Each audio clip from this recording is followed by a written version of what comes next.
Hey, hello, my friends. Today we're gonna discuss Islam. Isn't that great?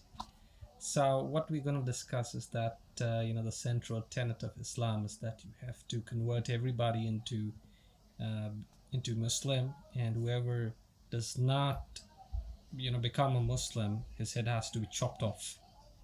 And that's why they keep on conquering territories, and all in the ancient times. That is why they waged wars and stuff like that. All right. So if that is the tenet of Islam, and that there would be everlasting peace if the whole world converts into Islam, most of Bangladesh is Muslim, most of Afghanistan is Muslim, most of Saudi Arabia, Iran, Iraq, and they are Muslim nations. And there's always been war or something or the other that has always been happening in these countries that creates a disturbance, not only in those regions but across the world.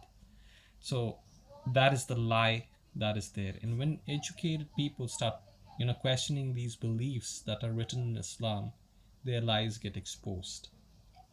And on one hand, they say that you have to conquer the world, but when it comes to the devil, when you have to wage a jihad, if you have to conquer the devil within, then what do? It is through the brain that you conquer the devil within. And that's what jihad really means, to cleanse yourself of all sins. So you don't need a sword, you don't need spears, you don't need to convert other people into Islam. And if you've conquered the devil, then what is the need to wage wars and everything? If you've conquered the devil, that means you've conquered everything.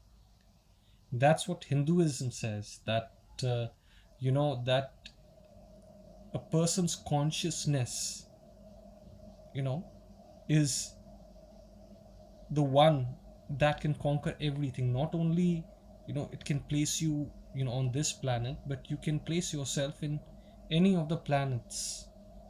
And that is why ancient what do you say astrology and predictions were far more accurate than what predictions we have today. And that is why Hindus never ever waged wars, because they say that in your consciousness you can do a lot of things that normal people cannot do in this material world.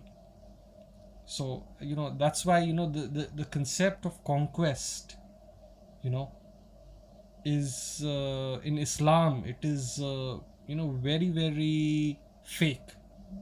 Because if you're conquering the material world and you're not conquering the devil, then your life is a waste, because you've not focused on yourself, you're focusing on others.